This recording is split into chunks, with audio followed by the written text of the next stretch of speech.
Bismillahirrahmanirrahim. Assalamualaikum warahmatullahi wabarakatuh. Alhamdulillahi rabbil alamin.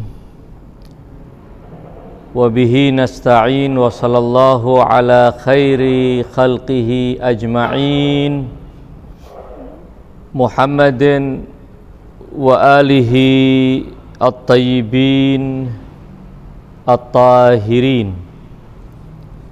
Rabbi shrah li sadri wa yassir li amri wahlul 'uqdatam min lisani yafqahu qawli. Ikhwani, alhamdulillah pada malam hari ini kita masih berkesempatan melanjutkan kajian kita, di mana pada pertemuan sebelumnya satu tahapan dari kehidupan Nabi Musa ala nabiyina wa alihi wa alaihi salam telah kita bicarakan, sebagaimana difahami dari ayat-ayat Al-Quran Al-Karim yang berbicara tentang Nabi Allah Musa, di mana ayat-ayat Al-Quran yang begitu banyak di berbagai surat menceritakan tentang Nabi Allah Musa. Bahkan Nabi Allah Musa termasuk Nabi yang paling banyak disebut ceritanya di dalam ayat-ayat suci Al-Quran Al-Karim.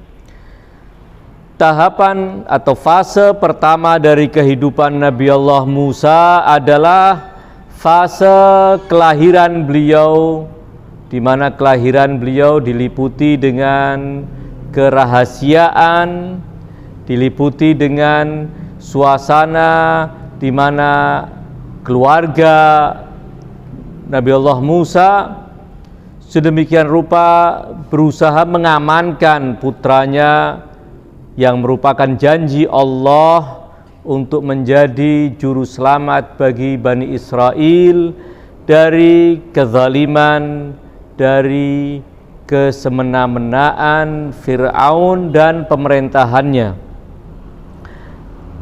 Dan fase itu memiliki kesamaan dalam beberapa sisinya dengan kelahiran juru selamat akhir zaman yang dijanjikan oleh Allah melalui lisan para nabinya, melalui lisan suci Rasul terakhirnya, bahwa Al-Mahdi adalah juru selamat yang akan memberantas kezaliman dan meratakan keadilan di muka bumi. Ada kemiripan sehingga bisa kita tarik kesimpulan bahwa fase kehidupan Nabi Allah Musa yang sengaja disebutkan di dalam ayat-ayat suci Al-Quran, khususnya pada surat Al-Qasas seperti yang telah kita pelajari dalam pertemuan sebelumnya, memberi sebuah pelajaran besar agar kaum muslimin mengambil ibrah bahwa dirahasiakannya kelahiran seorang hujjah Allah yang ditugasi untuk menebar keadilan, untuk menyelamatkan umat manusia dari kezaliman, bukan sesuatu yang mitos, namun kita bisa temukan cerita kisahnya yang dialami oleh Musa putra Imran ala nabiyina wa alihi wa alaihi salam. Fase kedua dari kehidupan Nabi Allah Musa yang diceritakan di dalam surat Al-Qasas adalah setelah fase kelahiran beliau, fase bagaimana kemudian Nabi Allah Musa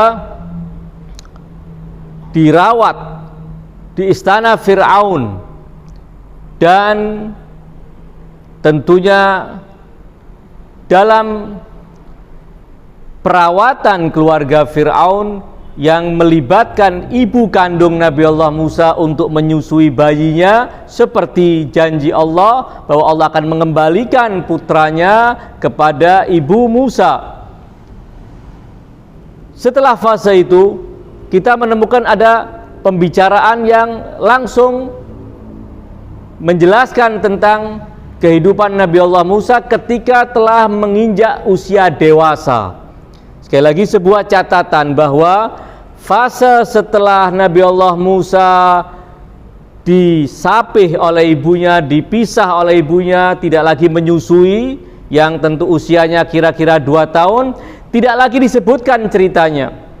Tidak lagi disebutkan ceritanya dalam Al-Quran, bagaimana apakah ibu Nabi Allah Musa tetap tinggal sampai bertahun-tahun setelah selesai tugas menyusuinya, lalu bagaimana kehidupan keseharian Nabi Allah Musa di istana Fir'aun. Itu semua tidak diceritakan dalam ayat-ayat suci Al-Quran, karena memang ayat-ayat Al-Quran yang bercerita tentang nabi-nabi umat terdahulu, para nabi-nabi yang terdahulu, kisah yang akan diangkat adalah yang benar-benar memuat pelajaran, yang benar-benar mengandung pelajaran besar dan bisa menjadi ibrah bagi kita. Untuk hal-hal yang di luar itu tidak akan disebutkan, karena memang pada dasarnya Al-Quran bukan buku sejarah para nabi yang memerinci hari per hari, detik per detik dari kehidupan para nabi tersebut. Namun ada hal-hal yang penting yang harus diketahui oleh umat manusia, karena di dalamnya ada pelajaran besar, maka itu yang diangkat. Karenanya ada lompatan pada ayat ke-14 surat Al-Qasas. Setelah berbicara ayat pertama hingga ayat ke-13, Allah wa harramna alaihil maradhi'a, pada ayat ke-12, dan kami jadikan Musa tidak mau menyusu kepada wanita siapapun yang menyusuinya, kecuali kepada ibunya. Dan itu adalah dalam skenario Allah subhanahu wa ta'ala untuk mendekatkan Musa kepada ibunya, mengembalikan Musa kepada ibunya.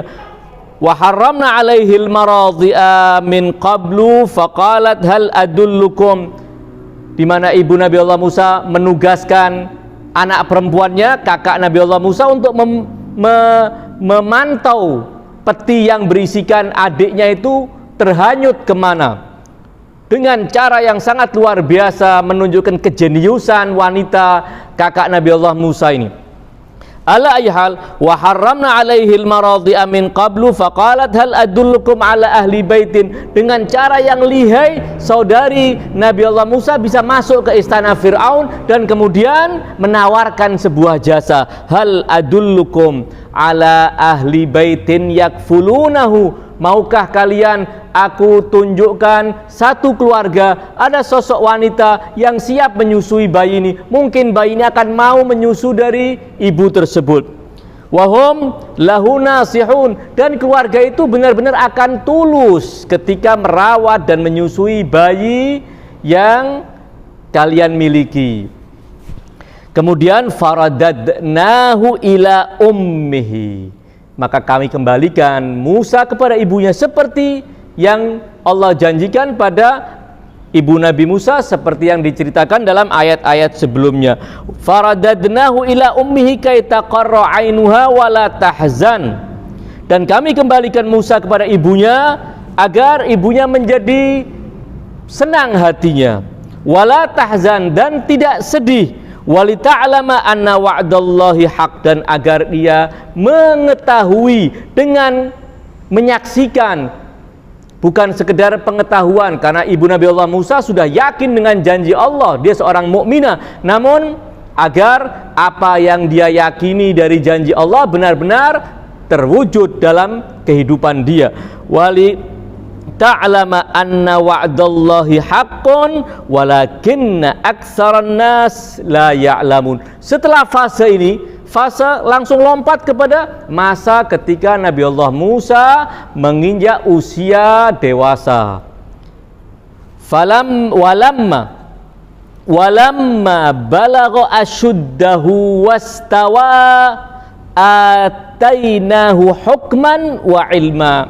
Dan ketika Nabi Musa dan ketika Musa telah mencapai usia dia kuat, para ulama menyebutkan, sebagaimana juga riwayat dari Ahlul Bait menegaskan bahwa itu usia 17 tahun ketika seorang balagha asyuddahu, telah mencapai kondisi di mana dia kekar, tulang-tulangnya kuat, fisiknya kuat, dan itu usia 17 tahun. Wastawa, dan dari sisi akalnya pun, dari sisi pemikirannya pun dia telah matang. Jadi bukan sekedar fisiknya yang kuat, namun juga cara berpikirnya sudah dewasa. Dalam suasana seperti itu, dalam kondisi Nabi Allah Musa, walamma balagha asyuddahu wastawa atainahu hukman wa ilma. Kami berikan kepada Musa hukman wa ilma. Kami berikan kepada Musa ilmu. Tentu ilmu yang tidak seperti ilmu yang dimiliki oleh manusia-manusia seperti kita melalui proses belajar, mengajar, membaca buku, mendengar ceramah. Tidak. Tentunya ilmu yang diberikan secara langsung, seperti juga ketika kita menemukan dalam surat Yusuf bagaimana Allah juga menyebutkan bahwa Yusuf telah Allah berikan kepadanya hukman wa ilma. Wa kadzalika najzil muhsinin, dan demikianlah kami Allah membalas orang-orang yang berbuat ihsan, berbuat kebajikan.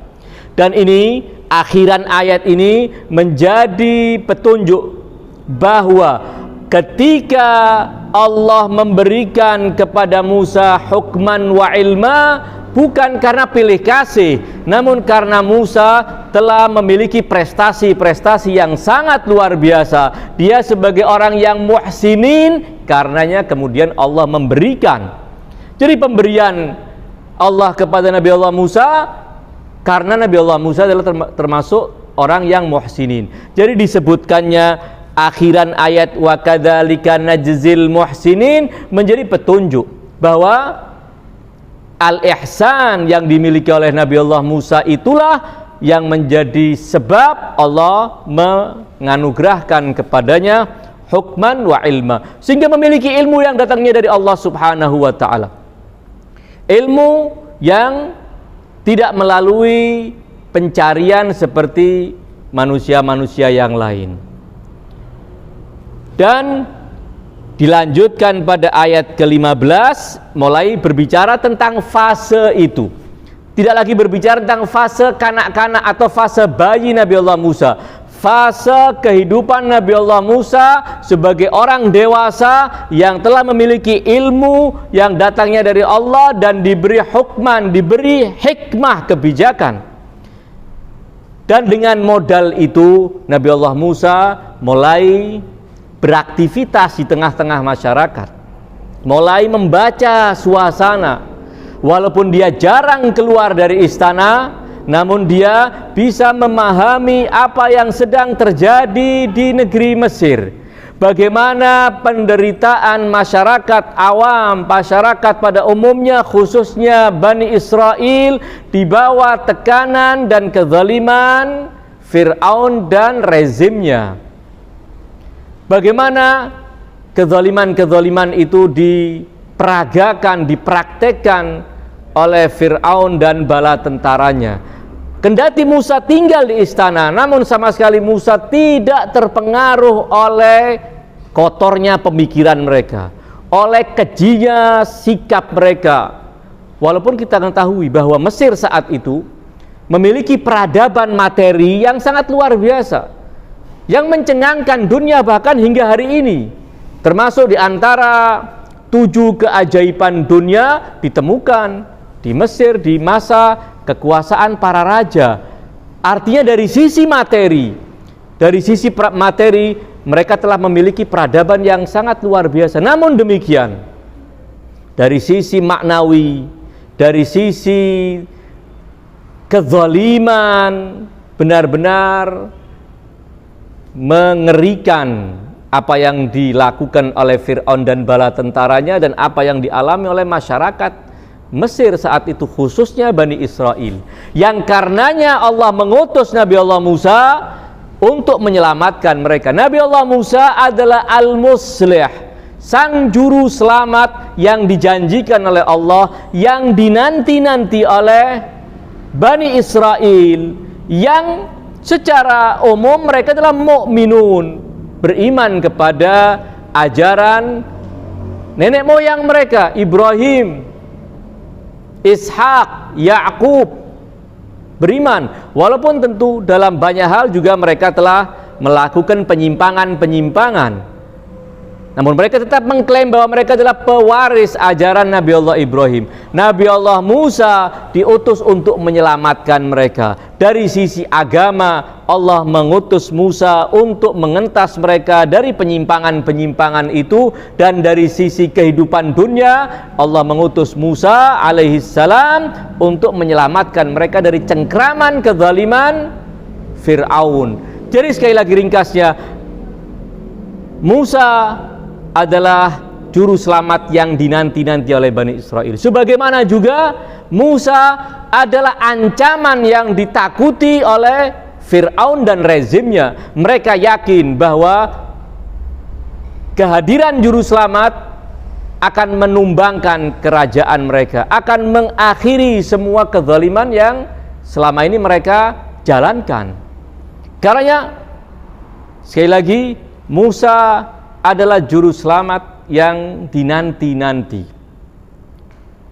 Dan Nabi Allah Musa, kendati belum diutus oleh Allah Subhanahu wa ta'ala menjadi Rasul saat itu, namun Nabi Allah Musa bukan orang yang menutup diri dari apa yang sedang terjadi.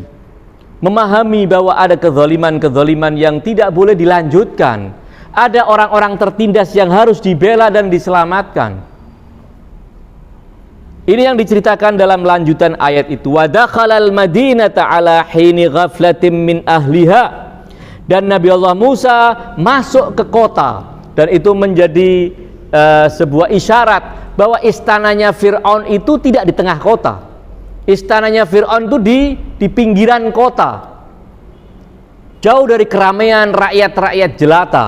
Istana dibangun. Makanya ada pepatah Arab yang mengatakan bahwa al-atraf buyutul ashraf, pinggiran-pinggiran kota yang tenang dan jauh dari hiruk pikuknya rakyat jelata, itu adalah daerah tempat tinggal para ningrat, buyutul ashraf. Alaihal, ayat bercerita wa dakhalal madinata ala hini ghaflatin min ahliha. Nabi Allah Musa keluar dari istana menuju kota untuk menyaksikan apa yang sedang terjadi. Ala hini ghaflatin min ahliha, di saat orang lengah, di jam-jam di mana orang lengah. Jam-jam orang lengah itu biasanya menjelang zuhur, di saat semua aktivitas orang sudah mulai lelah, yang di pasar sudah mulai, tentunya untuk daerah-daerah tertentu, sudah mulai menutup dagangannya, agak sepi, atau menjelang maghrib, atau di tengah malam. Karena ulama mengatakan ala hini ghaflatin, sebagian dari mereka memaknai adalah di saat jam-jam istirahat dari aktivitas mereka. Para petani sedang istirahat, para pedagang sedang istirahat, dan semua yang beraktivitas sedang beristirahat. Ala hini ghaflatin min ahliha fawajada fiha rajulaini yaqtatilan. Musa menemukan dua orang yang sedang bersengketa. Ada persengketaan sengit yang sedang terjadi. Yang satu dari suku Bani Israel, yang satu penduduk asli suku Egypt, suku Kipti. Hadza min syi'atihi wa hadza min aduwihi. Yang satu dari syiahnya, maksudnya dari kelompoknya Musa, sama-sama Bani Israel, yang notabene secara umum mereka adalah orang-orang mukmin. Wa hadza min aduwihi, yang satu dari musuhnya. Musuhnya Musa, para penindas, penduduk asli yang rata-rata mereka adalah seperti Fir'aun juga, ikut melakukan penindasan, penganiayaan kepada suku Bani Israel. Fastaghasahu alladzi min syi'atihi 'alal ladzi min aduhi. Maka yang dari suku Bani Israel, yang dari syiahnya Musa, memohon bantuan. Istaghasahu, istighatsah itu meminta bantuan, dan itu sekali lagi juga memberikan isyarat bahwa dia dalam posisi lemah. Justru orang Qibti itu dalam posisi kuat yang kesannya dia akan melakukan penindasan, penzaliman kepada orang Israel tersebut. Fastaghasahu alladzi min syi'atihi 'ala alladzi min aduwihi. Ketika dilerai juga yang penduduk asli Mesir merasa tidak mau mengalah, dan dia berusaha melakukan intimidasi dan menzalimi orang dari Bani Israel. Fawakazahu Musa. Wakaza itu ada dua makna, mendorong atau memukul dengan kepalan tangan, ditinju oleh Nabi Allah Musa. Fawakazahu Musa faqadha alaihi. Dengan sekali pukul ternyata bukan cuman cedera, namun spontan mati, di tempat langsung mati. Tentu itu di luar yang dimaukan oleh Nabi Allah Musa. Nabi Allah Musa tidak berniat membunuh orang itu, namun berniat untuk membela yang lemah yang sedang ditindak dengan memberikan pelajaran. Namun karena kekekaran Nabi Allah Musa punya fisik, begitu dipukul, sekali pukul faqadha alaih.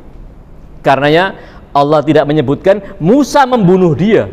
Karena kalau kalimat Musa membunuh dia mengesankan ada kesengajaan dengan niat untuk membunuh, namun tidak.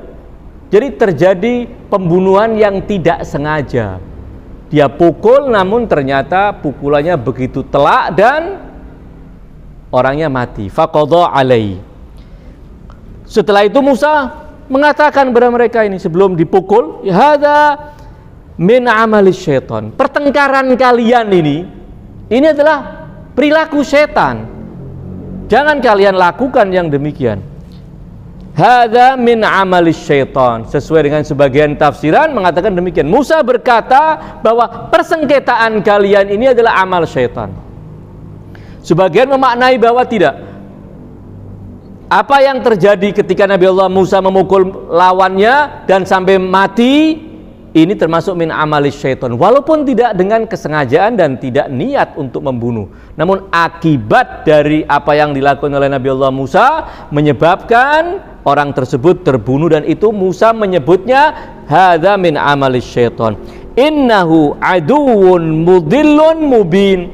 Sesungguhnya syaitan ini benar-benar musuh yang menyesatkan secara nyata.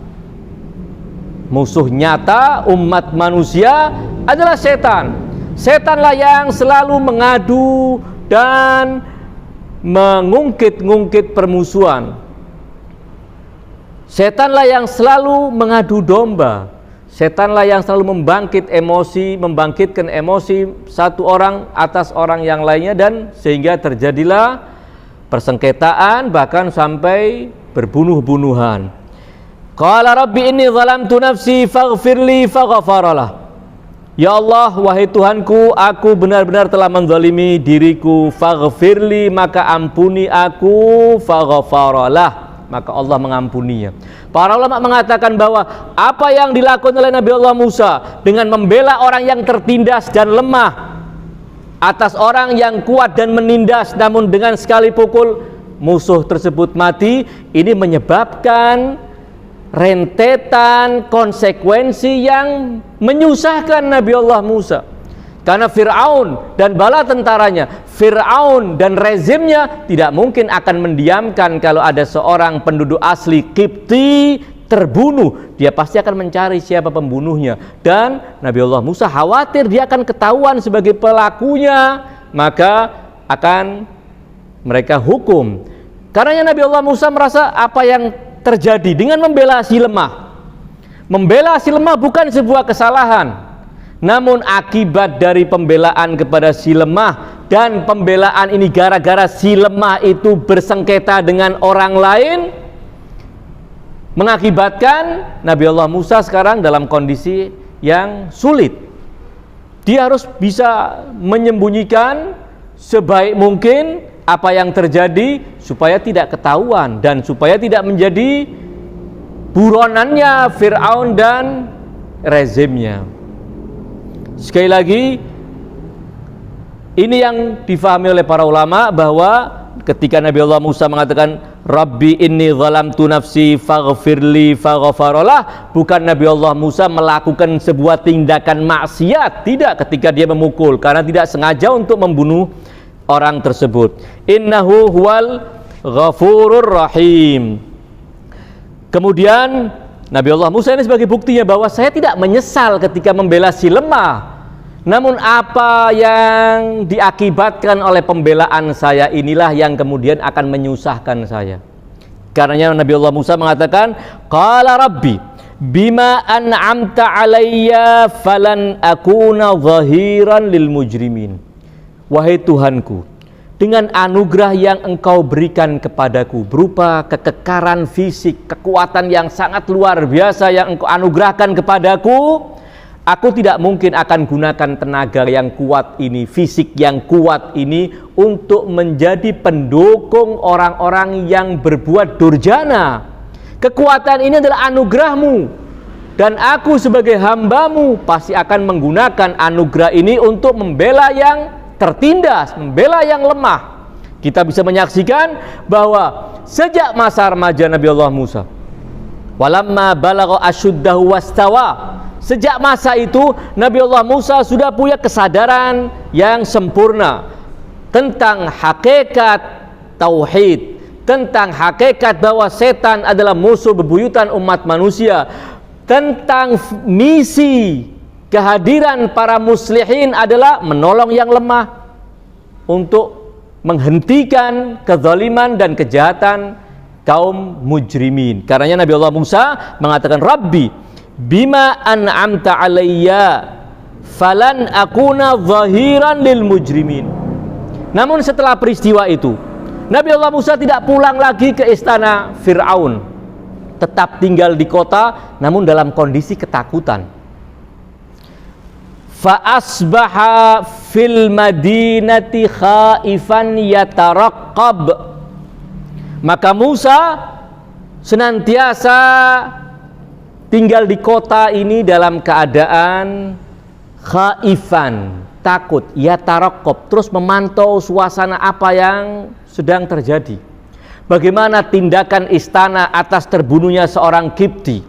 Apakah mereka sedang mencari-cari siapa pelakunya? Alhasil Nabi Allah Musa disebutkan oleh ayat ini, fa asbaha fil madinati khaifan yataraqqab fa idzal ladzi stansarahu bil amsi yastasrihuhu. Berhari-hari Nabi Allah Musa tinggal di kota dalam keadaan khaifan.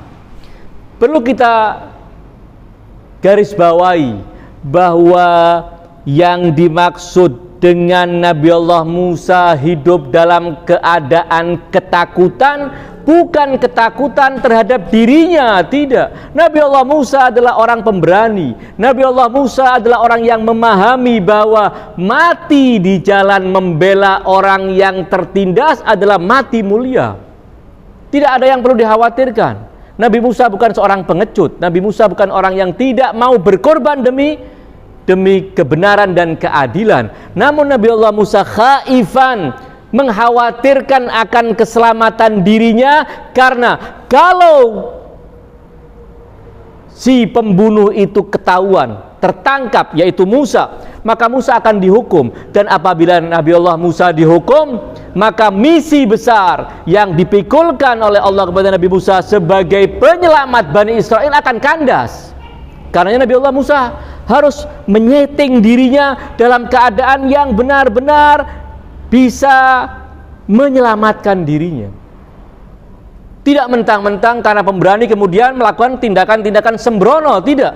Karena kalau dia mati di sini, maka misi besar kehadiran Musa yang sejak kelahirannya selalu dalam pantauan dan perhatian Allah. Karena memang Nabi Allah Musa pemilik tanggung jawab besar menyelamatkan Bani Israel. Karenanya Musa khaifan yataraqqab, Bukan, sekali lagi, Nabi Allah Musa bukan takut mati, karena kematian di jalan Allah adalah sebuah kemuliaan. Demikian juga Al-Imam Al-Mahdi Ajjalallahu Farajahu Syarif, dalam suasana, dalam masa kegaiban beliau, disebutkan dalam sebagian riwayat, beliau dalam keadaan takut, ketakutan. Apa kita menganggap bahwa Al-Mahdi Ajjalallahu Farajahu Syarif takut mati di jalan Allah? Tentu tidak. Namun beliau sebagai juru selamat yang dijanjikan harus melakukan sebuah tindakan penyelamatan agar kelak ketika Allah izinkan beliau untuk muncul sebagai penegak keadilan, beliau bisa melaksanakannya dengan baik. Namun apabila beliau sembrono melakukan tindakan-tindakan seakan menantang, memperkenalkan dirinya bahwa saya adalah Mahdi yang dijanjikan, lalu kalau sampai beliau terbunuh sementara tugas itu belum beliau laksanakan, ini yang akan bertanggung jawab siapa? Alaihal, kembali kepada ayat ini, karena semua cerita Nabi Allah Musa ini akan menjadi pelajaran besar bagaimana kita memahami konsep kegaiban Al-Mahdi Ajjalallahu Farajahu Syarif. Kalau pada fase pertama kehidupan Nabi Allah Musa, mulai usia awal lahir hingga ditemukan dan dirawat di istana Fir'aun, itu menjadi pelajaran tentang bagaimana suasana kelahiran Al-Mahdi Ajjalallahu Farajahu Syarif. Fase berikutnya ini akan memberi isyarat kepada kita tentang apa yang sedang dialami oleh Nabi Allah Musa berupa kegaiban yang akan diceritakan pada lanjutan ayat yang ada pada surat Al-Qasas tersebut. Fa asbaha fil madinati khaifan yataraqqab fa idzal ladzi istansarahu bil amsi yastasrihuhu. Beberapa hari Nabi Allah Musa menyembunyikan dirinya di kota, jangan sampai kelihatan mencolok, namun menemukan lagi ada persengketaan lagi. Persengketaan sepertinya menjadi agenda rutin karena kezaliman dari sebagian masyarakat atas sebagian yang lainnya. Ternyata yang sedang bersengketa untuk kedua kali dan juga memohon bantuan kepada Musa untuk yang juga kedua kalinya adalah orang yang kemarin, orang dari suku Bani Israel tersebut. Fa idzal ladzi istansarahu bil ams, maka dia menemukan, tiba-tiba Nabi Allah Musa menemukan orang yang kemarin meminta bantuan kepadanya, yastasrihuhu, menjerit-jerit meminta bantuan kepada Nabi Allah Musa. Setelah Musa datang dan mendengar apa permasalahan yang sedang terjadi, ternyata yang salah kali ini bukan orang Kipti penduduk asli Mesir, namun yang salah justru yang dari Bani Israel ini. Karena Nabi Allah Musa kemudian mengecam orang tersebut dengan kata-kata yang keras. Qala lahu Musa, innaka laghawiyyun mubin. Setelah mendengar tentunya kedua belah pihak menyampaikan apa problemnya, apa permasalahannya, kenapa mereka bersengketa, ternyata orang Kipti yang tidak salah, yang dari Bani Israel ini yang salah. Maka Musa mengatakan, sesungguhnya engkau adalah benar-benar orang yang sesat nyata-nyata. Falamma arada an yabtisha billadhi huwa aduwwul lahuma, melihat orang ini memang ruwet, ya. Kalau bahasa kita memang ini orang ruwet. Musa menegur dengan kata-kata keras, kemudian Musa ingin memberi pelajaran kepada dia. Ketika Nabi Allah Musa mulai mau mengayunkan tangannya, orang itu mengatakan, kamu jangan lakukan itu. Ya. Falamma arada an yabtisha billadhi huwa aduwwul lahuma qala ya Musa aturidu an taqtulani kama qatalta nafsan bil ams. Apakah kamu ingin membunuh saya seperti kamu kemarin juga membunuh orang itu? Maka terbongkarlah saat itu bahwa Musa lah pelaku pembunuhan yang kemarin. Maka orang dari suku Kipti yang sedang bersengketa ini begitu selesai dilerai oleh Nabi Allah Musa, dia cepat-cepat datang ke istana Fir'aun dan melaporkan bahwa Musa lah yang membunuh rakyat kemarin itu. Rakyat dari suku Kipti yang membunuh adalah Musa. Maka kemudian mereka bermusyawarah, langsung ada rapat darurat. Karena terbukti yang membunuh adalah Musa, sementara Musa adalah anak pungut mereka yang mereka sayangi. Walaupun mereka tidak menyadari bahwa inilah yang dijanjikan oleh Allah yang akan menumbangkan kerajaan Fir'aun, yang akan mengakhiri kezaliman Fir'aun, yang akan menjadi pelayan keadilan bagi Bani Israel. Falamma an arada an yabtisha billadhi huwa aduwwul lahuma qala ya Musa aturidu an taktulani kama qatalta nafsan bil ams.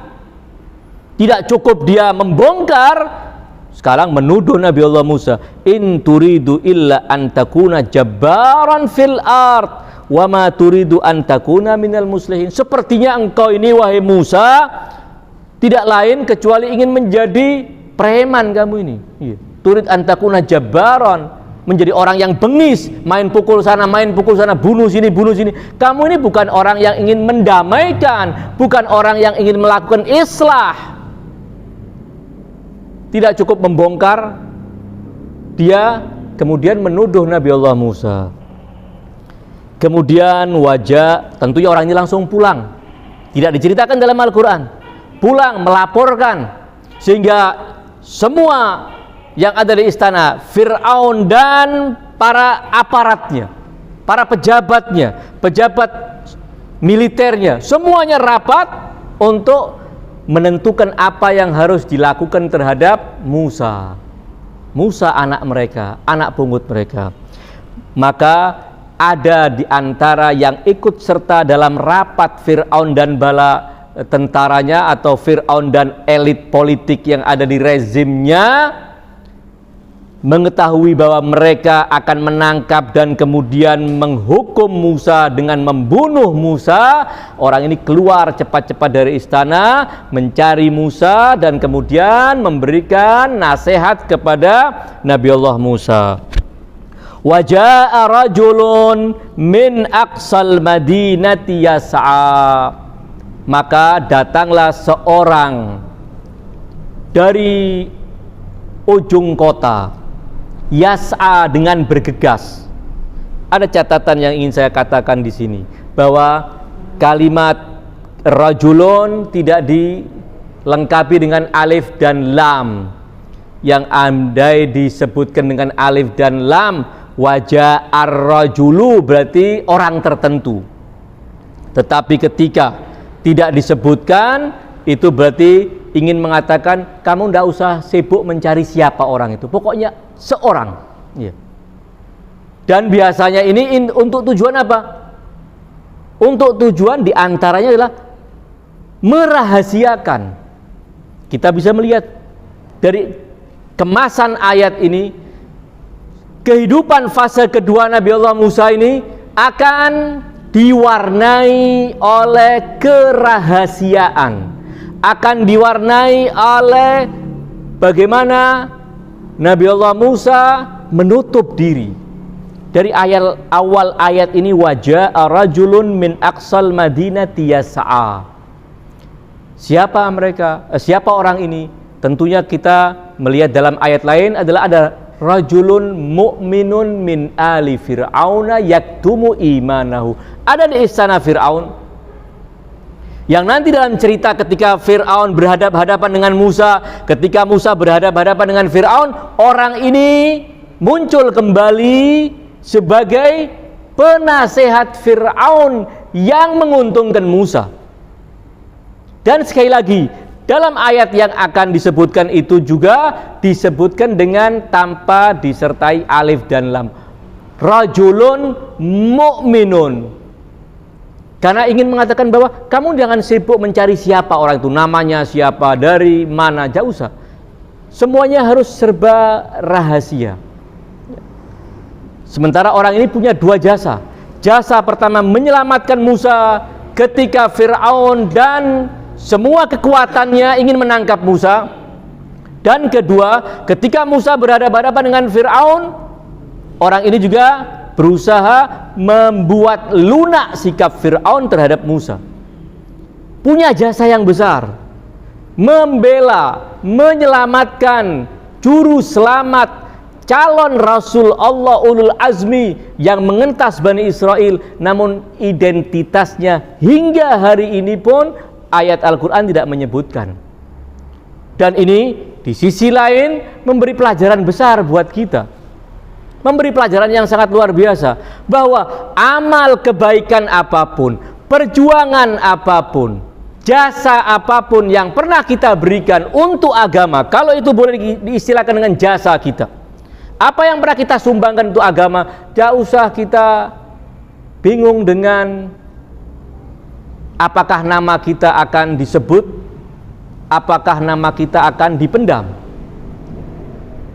Ada cerita yang ingin saya sampaikan, bahwa ada seorang ulama besar Syiah, penulis tafsir yang terkenal, penulis tafsir yang sangat terkenal.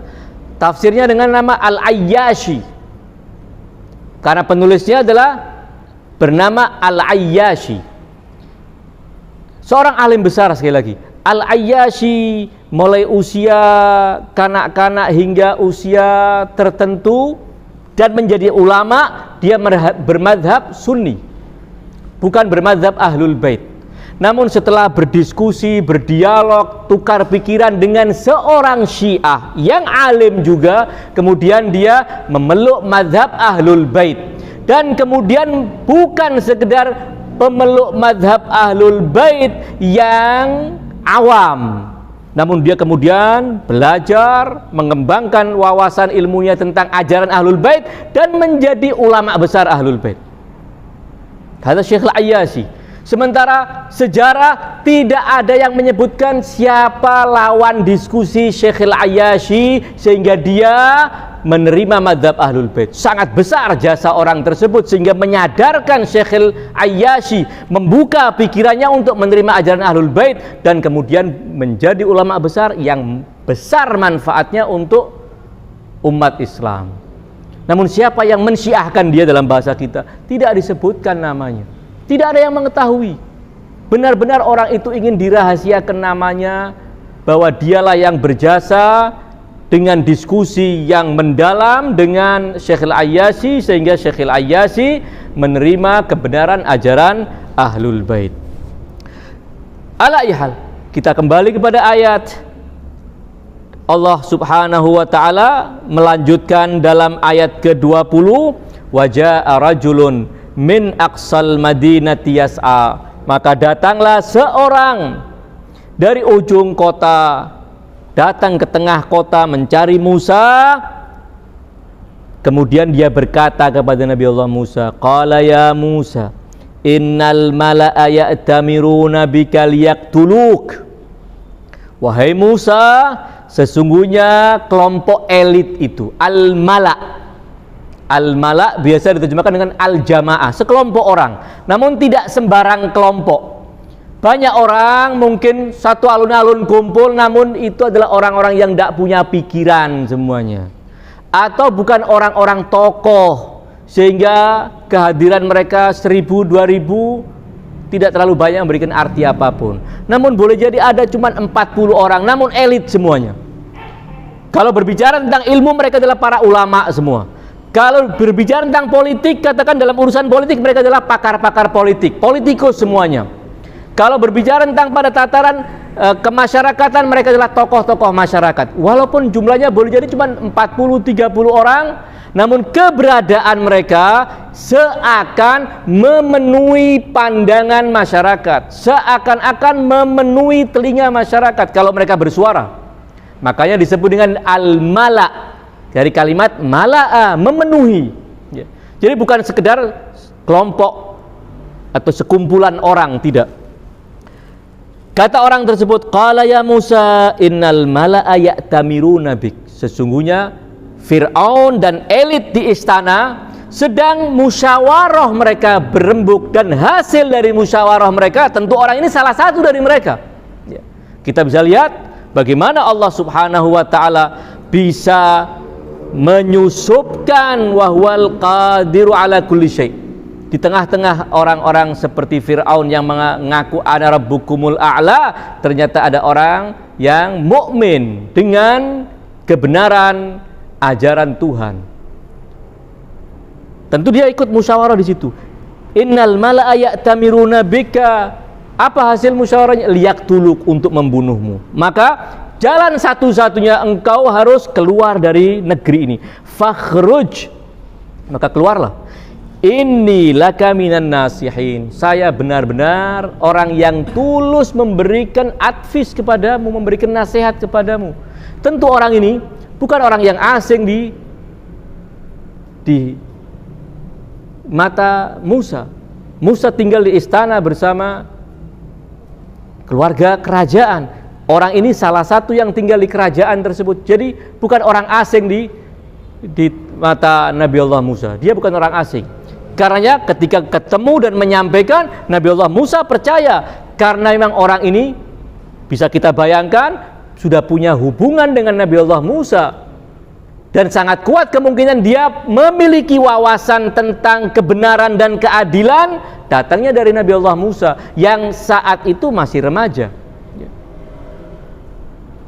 Maka fakhruj inni laka minan nasihin. Apa? Tanpa berdebat, tanpa panjang lebar bertanya, fakharaja minha khaifan yataraqqab. Musa keluar dari negeri itu tanpa berkemas-kemas, membawa bekal, pakaian, makanan, atau mencari kendaraan, tidak, langsung keluar. Fakharaja minha khaifan, menggunakan fa bukan menggunakan wa, ingin memberikan bahwa tidak ada jeda, setelah diberitahu langsung berangkat, ya. Karena itu fungsi huruf fa. Beda dengan summa. Kalau summa memberikan arti ada jeda. Setelah ini ada yang ini, namun ada jeda. Kalau fa tidak ada. Ya. Fa kharaja minha khaifan yataraqqab, keluar dalam keadaan ketakutan. Jangan sampai masih tetap tinggal di daerah kekuasaan Fir'aun, karena pasti akan tertangkap dan dihukum mati. Dalam keadaan dia meninggalkan negeri itu menuju satu tujuan yang sudah dia tetapkan. Namun untuk ke sana Musa tidak tahu petanya. Musa tahu bahwa tujuannya adalah ke Madian, bukan nyasar ke Madian, tahu tujuannya mau ke Madian, ya. Namun tidak tahu harus lewat jalan yang mana ke Madian, ya. Dalam keadaan ketakutan, Nabi Allah Musa kemudian berdoa kepada Allah, Rabbi najjini minal qaumiz zalimin. Doa pertama Nabi Allah Musa, ya Allah, wahai Tuhanku, selamatkan aku dari kaum yang zalim itu. Ini yang pertama. Kemudian dikeluar, minta diselamatkan dari orang yang zalim. Keluar dari negeri itu menuju Madian. Arah Madian itu yang lewat jalan mana, Nabi Allah Musa tidak tahu. Maka minta petunjuk kepada Allah, jangan engkau sesatkan aku, jangan engkau biarkan aku nyasar, wahai Allah, tidak sampai ke tujuanku di Madian. Walamma tawajjaha tilqa'a Madian, dan ketika Nabi Allah Musa berjalan menuju Madian, sebuah kota yang tidak jauh dari Tabuk. Perjalanan dari Mesir kalau naik kendaraan saat itu, naik kuda dengan laju yang normal, bisa sampai 8 hari baru sampai. Perjalanan itu ditempuh oleh Musa dari Mesir ke Madian tidak kurang dari 48 hari jalan kaki. Jalan kaki 48 hari. Kalau malam ya tidur di bawah-bawah pohon, atau kalau ada gua sembunyi di gua. Siang jalan lagi, tidak membawa bekal, makan dari dedaunan yang ada, yang bisa beliau makan, ya. Itu perjuangan Nabi Allah Musa untuk menyelamatkan diri dari kezaliman Fir'aun. Walamma tawajjaha tilqa'a Madian qala asa rabbi an yahdiyani sawa'as sabil. Mudah-mudahan Allah memberiku petunjuk kepada jalan yang lurus supaya sampai kepada tujuan. Walaupun ini bukan kesannya doa, cuman berandai-andai atau berharap, asa. Beliau berharap, namun ini sama dengan doa artinya, ya Allah selamatkan aku supaya aku sampai ke tujuan, tidak nyasar ke tujuan lain, apalagi kemudian tanpa aku sadari langkah-langkahku berputar kembali ke negeri Mesir lagi, akan tertangkap oleh Fir'aun nanti. Walamma warada, dan disingkat ceritanya, dan ketika sampai ke Madian, Nabiullah Musa menyaksikan ada sumur di situ. Ada sekawanan orang-orang lelaki yang mengembala kambing sedang menimba air untuk memberikan minum domba-domba mereka. Sementara ada dua wanita muda mengawal ternaknya, kambing-kambingnya, supaya tidak lari ke sana, tidak lari ke sini, namun supaya jangan mendekat ke sumur untuk minum, dipisah dari kambing-kambingnya orang-orang pengembala yang lainnya, karena dia wanita. Ya. Walamma warada ma'a Madian, dan ketika Musa sampai ke sumur Madian yang ada di kota Madian, sampai sekarang masih ada sumurnya menurut catatan yang disebutkan oleh sebagian ulama. Wajada alaihi ummatan minan nasi yaskun, menemukan sekelompok manusia sedang menimba air untuk minumnya ternak-ternak mereka, domba-domba mereka. Wa wajada min dunihim imra'ataini tazudan, dan Musa menemukan di pojokan sana ada dua wanita yang tazudan, selalu menghalau domba-dombanya supaya tidak bercecer dan supaya tidak bercampur dengan domba-domba milik orang-orang pengembala yang lainnya. Musa menyaksikan ini, kelihatannya ada sesuatu yang tidak beres. Bagaimana kaum lelaki dengan tanpa menghargai wanita, bukan mempersilahkan wanita untuk juga lebih dulu memberikan minum domba-dombanya, atau mereka membantu menimba dari sumur yang tentunya sangat dalam untuk ternak-ternak mereka. Terkesan benar-benar egois itu orang-orang lelaki, berlaku tidak sepantasnya kepada wanita. Menyaksikan ada ketidakadilan, ada kesemena-menaan, tidak kuat lagi Nabiullah Musa menyaksikan yang demikian.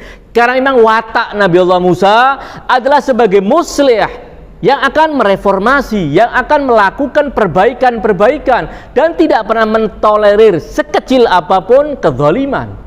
Itulah Musa. Karena ketika menyaksikan demikian, Nabiullah Musa bertanya kepada dua wanita itu, ma khatbukuma, gerangan apa kalian ini? Kok tidak ikut berebut air di situ atau antri di situ? Karena wanita ini, kami sebagai wanita tidak pantas kumpul campur aduk dengan lelaki-lelaki yang bukan muhrim.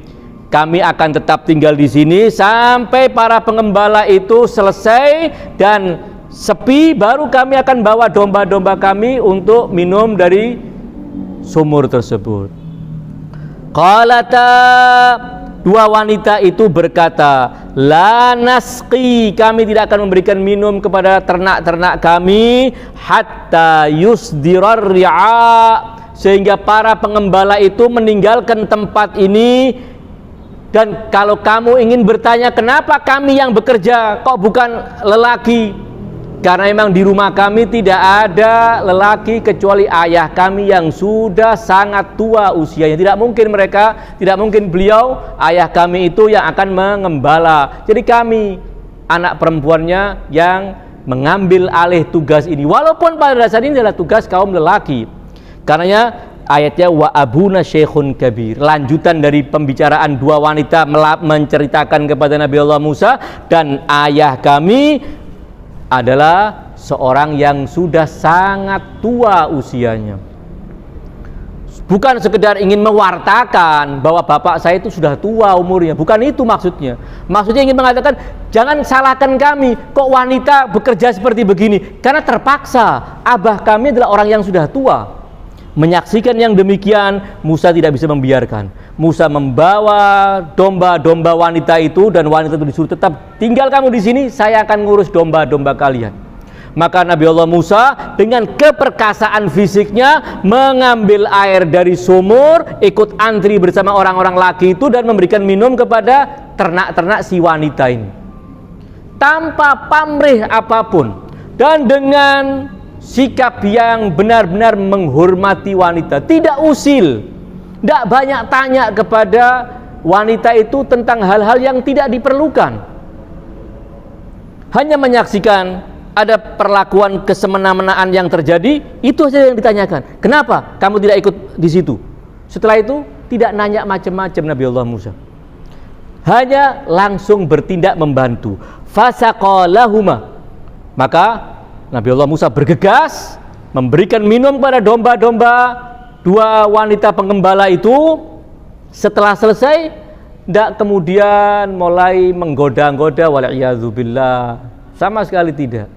Justru fatawalla thumma fasaqalahuma thumma tawalla ila dzil. Kemudian Nabi Allah Musa capek tentunya, perjalanan yang panjang 48 hari menurut catatan sebagian ahli tafsir.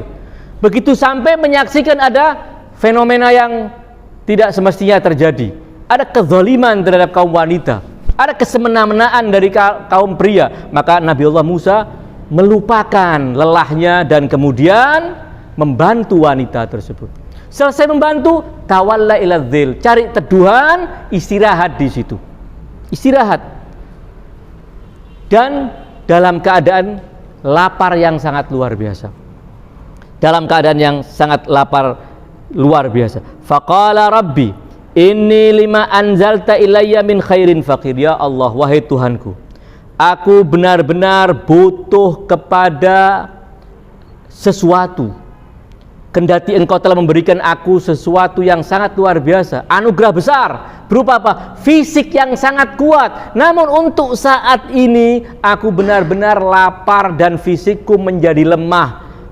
Karenanya inni lima anzalta ilayya min khairin faqir. Ya Allah, aku terhadap apa yang engkau akan berikan kepadaku benar-benar membutuhkan. Riwayat menyebutkan yang dibutuhkan hanya sekeping roti untuk sedikit mengisi perut Musa agar kembali menjadi kuat. Faja'adhu ihdahuma tamshi ala istihya qalat inna abi yad'uka liyajziyaka ajra ma saqaita lana, hingga akhir ceritanya. Kemudian dua wanita itu datang. Dua wanita itu bercerita kepada ayahnya bahwa kami menemui seorang pemuda yang benar-benar terhormat dan begitu peka menyaksikan penderitaan kami. Maka kemudian salah satu dari anak pak tua itu, yang menurut riwayat dari Nabi Allah Syuaib, ya, menurut riwayat dari Nabi Allah Syuaib, walaupun ada sebagian ahli tafsir mengatakan bukan Nabi Allah Syuaib, namun orang lain yang tidak disebutkan juga identitasnya. Tidak disebutkan juga kita bisa menyaksikan ada kerahasiaan yang sangat luar biasa terkait dengan rajulun, ya, terkait dengan pak tua tersebut, tidak disebutkan namanya, walaupun riwayat menyebutkan adalah Syuaib, Nabi Allah Syuaib. Namun wa abuna syekhun kabir. Kemudian anaknya berkata, wahai abah, bagaimana kalau kira-kira kita pekerjakan pemuda yang perkasa itu. Orang itu dari sisi fisiknya kuat dan dari sisi mentalnya adalah orang yang amanat, punya sikap yang amanat. Terbukti matanya tidak jelalatan, tidak iseng, tidak mengganggu, justru membantu dan selesai. Tidak ada pamrih. Ini orang amanat yang demikian. Dari sisi amanatnya bisa diandalkan, dari sisi fisiknya bisa diandalkan. Maka ayahnya setuju. Anak itu kemudian mendatangi Musa yang sedang masih beristirahat dan berkata kepada Nabi Allah Musa, qalat ihdahuma ya abati istajirhu inna khaira man istajartal qawiyul amin. Kemudian datanglah Musa menemui pak tua tersebut, syekhun kabir tersebut, dan Nabi Allah Musa bercerita tentang apa yang sedang dia alami. Bagaimana dia lari dari kekejaman Fir'aun karena peristiwa yang telah terjadi padanya ketika membela orang yang lemah, diceritakan secara detail. Begitu diceritakan, orang ini spontan mengatakan, falamma ja'ahu wa qassa alaihil qasasa. Dan ketika Musa telah datang menemui Syekhun Kabir, Pak Tua tersebut, dan qassa alaihil qasasa, dan bercerita kepadanya tentang apa yang terjadi, orang itu spontan mengatakan, la takhaf, tidak usah takut kamu, najauta minal qaumiz zalimin, kamu akan selamat dari kaum yang zalim. Kita masih ingat ketika Nabi Allah Musa meninggalkan Mesir, apa yang didoakan? Apa yang beliau panjatkan dalam doanya? Qala rabbi najjini minal qaumiz zalimin. Ya Allah, selamatkan aku dari kaum yang zalim. Ketika sampai ke Madian, ketemu dengan Syekhun Kabir, spontan Syekhun Kabir mengatakan, la takhaf, jangan kamu takut, najauta, kamu akan selamat minal qaumiz zalimin. Menjadi sebuah catatan yang luar biasa bahwa orang ini Syekhun Kabir, kalaupun kita tidak menerima pendapat bahwa dia adalah Nabi Allah Syuaib, yang pasti ini adalah orang yang sangat istimewa, yang sangat luar biasa, seorang yang benar-benar kekasih Allah. Dia bisa memberikan kata-kata yang menyejukkan Nabi Allah Musa, seperti yang diminta oleh Nabi Allah Musa, seakan-akan dikasyaf, kalau bahasa awam kita, dikasyaf oleh orang ini. Kamu lari dari Mesir ingin mencari keselamatan dari kaum zalim, yakinlah, ketahui bahwa kamu akan selamat dari kaum yang zalim. Kemudian ditawari oleh orang itu agar Musa menikahi salah satu anaknya dengan janji Nabi Allah Musa bekerja untuk dia selama 8 tahun atau 10 tahun. Kata Musa, saya terima. Manapun keputusan yang nanti saya ambil, apakah 8 tahun, apakah 10 tahun, jangan ditentang. Karena kamu mengatakan 8 atau 10. Kalau saya selesai 8, jangan kamu katakan saya kurang 2 tahun. Kalau saya pilih yang 10 tahun, kamu jangan katakan kamu kelebihan 2 tahun. Jadi berhenti waktu 8 tahun saja. Tidak. Ini, maka Nabi Allah Musa tinggal bersama orang ini 8 tahun. Selesai, kemudian menjadi menantu Pak Tua tersebut. Ketika itu pulanglah Nabi Allah Musa ke Mesir untuk menjalankan tugas yang memang sejak awal Nabi Allah Musa telah dicanangkan oleh Allah Subhanahu wa ta'ala untuk menjadi juru selamat Bani Israel dari cengkraman kezaliman Fir'aun dan junuduhu. Sekali lagi, apa yang bisa kita tarik kesimpulan dari cerita larinya Nabi Allah Musa dari Mesir, kemudian ke Madian, dan tinggal di Madian selama 10 tahun, dan kemudian kembali, kita menyaksikan bahwa Nabi Allah Musa benar-benar mengasingkan diri dari kaumnya. Musa yang dinanti-nanti oleh Bani Israel mengalami keghaiban, menggaibkan diri dari masyarakatnya.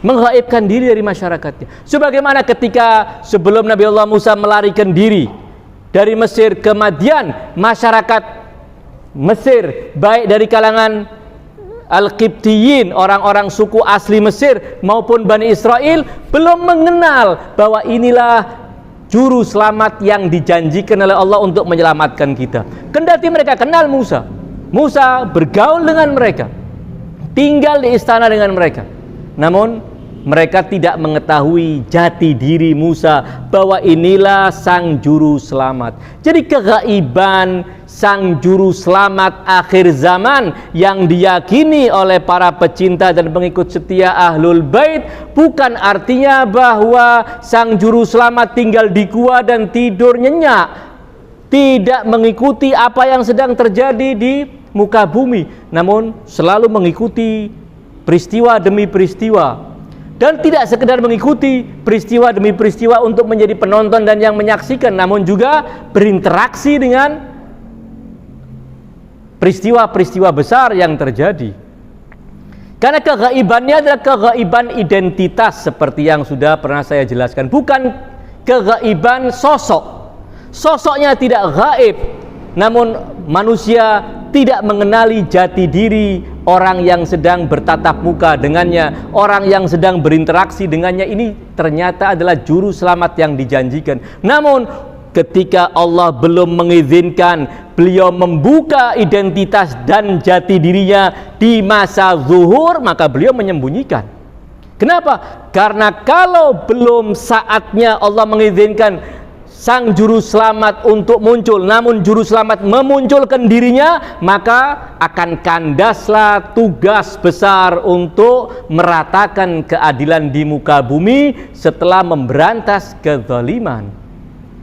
Sekali lagi, cerita tentang kehidupan Nabi Allah Musa bisa menjadi petunjuk bagi kita bahwa Nabi Allah Musa juga mengalami keghaiban mulai usia 0 ketika lahir dan tinggal di istana Fir'aun, lalu ketika mulai keluar dari istana dan kemudian tidak lama meninggalkan masyarakat Mesir dan lari ke Madian, mengalami masa-masa keghaiban sebelum kembali membawa misi sebagai al-muslih, sebagai rasul yang ditugaskan oleh Allah untuk menyelamatkan Bani Israel. Ini yang akan kita temukan dalam fase ketiga kehidupan Nabi Allah Musa sepulang dari Madian.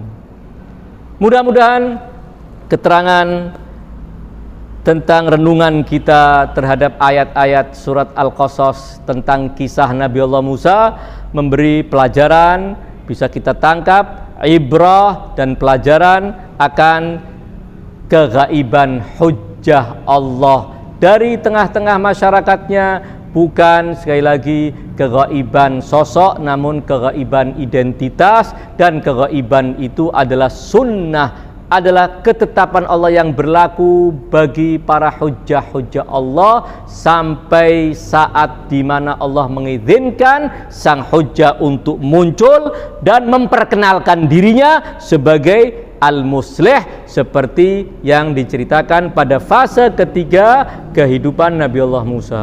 Mudah-mudahan dalam kesempatan yang akan datang kita bisa melanjutkan uraian tentang kehidupan Nabi Allah Musa atau uraian-uraian lain tentang apa yang dialami oleh para nabi selain Musa yang memiliki kemiripan bahkan kesamaan dengan apa yang sedang dialami oleh Al-Mahdi akhir zaman, Mahdi sebagai muslih akhir zaman yang dijanjikan oleh Allah melalui lisan suci Rasulnya dan para imam suci Ahlul Bait. Hadza minni wa sallallahu ala khairi khalqihi ajma'in Muhammadin wa alihi at-tayyibin at-tahirin wa ghafarallahu lana wa lakum amin. Wassalamu alaikum warahmatullahi wabarakatuh.